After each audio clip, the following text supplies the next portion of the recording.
jangan lupa untuk subscribe channel youtube.com/kumasnazi. Gratis! Kita upload setiap 2 hari sekali, konten segarin, sekolah agak ngajarin setiap hari Senin dan Sabtu, jam 2 siang, dan barbecue belajar bareng aku setiap hari Rabu jam 6 sore, dan kita juga punya konten-konten seru lainnya yang bisa menghibur kamu. So, jangan lupa subscribe ya!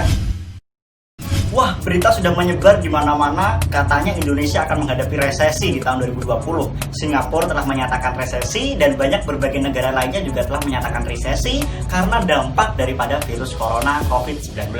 Bagaimana dengan nasib kita, rakyat Indonesia yang katanya akan menghadapi resesi ini? Dan apa yang perlu kita persiapkan untuk mengantisipasi kerugian material daripada kita? Nah, tonton video ini sampai selesai.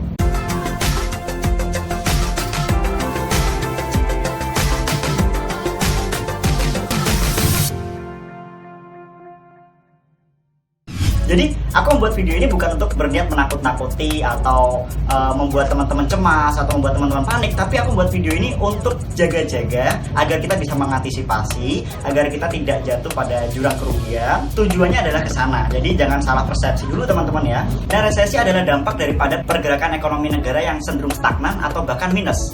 Yang biasanya ekspor-impornya lancar, kemudian menjadi tersendat, atau distribusi barang menjadi tidak lancar, daya beli masyarakat menjadi turun, mungkin dampak daripada PHK juga ya kan. Nah, itu membuat resesi dapat terjadi. Resesi itu pengertiannya sangat luas sekali. Nah, ketika resesi ini terjadi beruntun, misal kita September resesi, Desember masih resesi, tahun depan masih resesi, akan terjadi yang lebih parah lagi yang disebut dengan inflasi ya. Biasanya ketika resesi terjadi, pemerintah akan menyuntik dana ke masyarakat seperti BLT dan sebagainya dengan cara cetak uang sebanyak-banyaknya.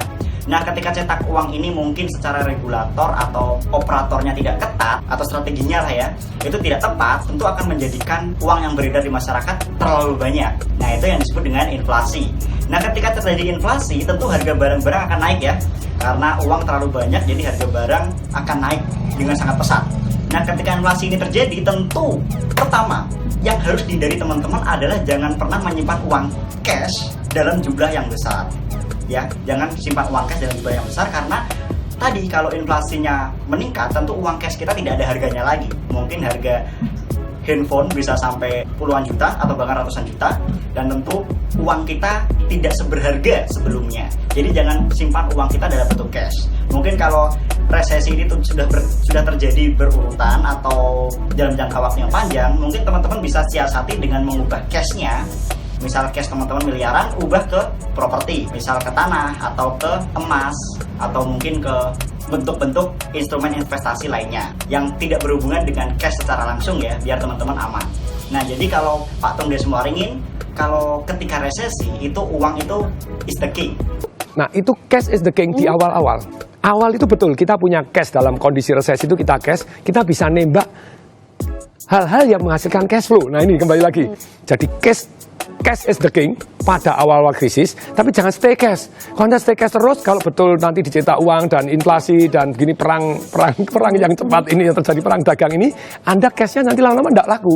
Jadi ketika resesi, saat-saat resesinya ya belum inflasi, kamu punya uang yang banyak, itu the king karena semua harga akan, terutama di properti, akan turun. Nah, disitulah teman-teman bisa ambil properti. Mungkin cash teman-teman yang dalam jumlah besar itu bisa dibuatkan bisnis yang cash flow-nya, yang uangnya bisa berputar terus.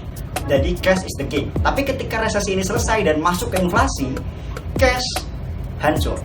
Jadi cash tidak lagi the king, tapi sudah jadi loser. Nah, ini yang cukup berbahaya dan perlu teman-teman antisipasi.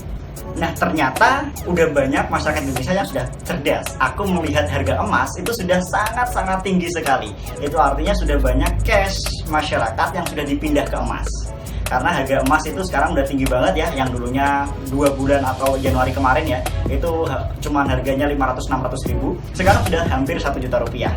Nah, itu semua terjadi karena masyarakat sudah pintar, ketika akan terjadi tercium bau-bau resesi, semua berpindah ke emas. Nah, tentu teman-teman yang belum tahu atau mungkin telat mengupdate informasi, aku harap teman-teman bisa memberikan informasi ini kepada orang tua atau mungkin kepada saudaranya lainnya. Keburu terlambat, mendingan lakukan sekarang. Tapi ya teman-teman, tentu kita berharap agar inflasi atau kejadian luar biasa pasca resesi ini tentu kita berharap untuk tidak terjadi. Makanya pemerintah berupaya dan menyusun strategi yang hebat untuk meminimalisir potensi terjadinya inflasi ini. Tentu kita sama-sama berharap, tapi kita juga perlu mengantisipasi dengan strategi-strategi yang bisa kita lakukan. Semoga video ini dapat membantu teman-teman. Gue Mas Heksyari, bye-bye.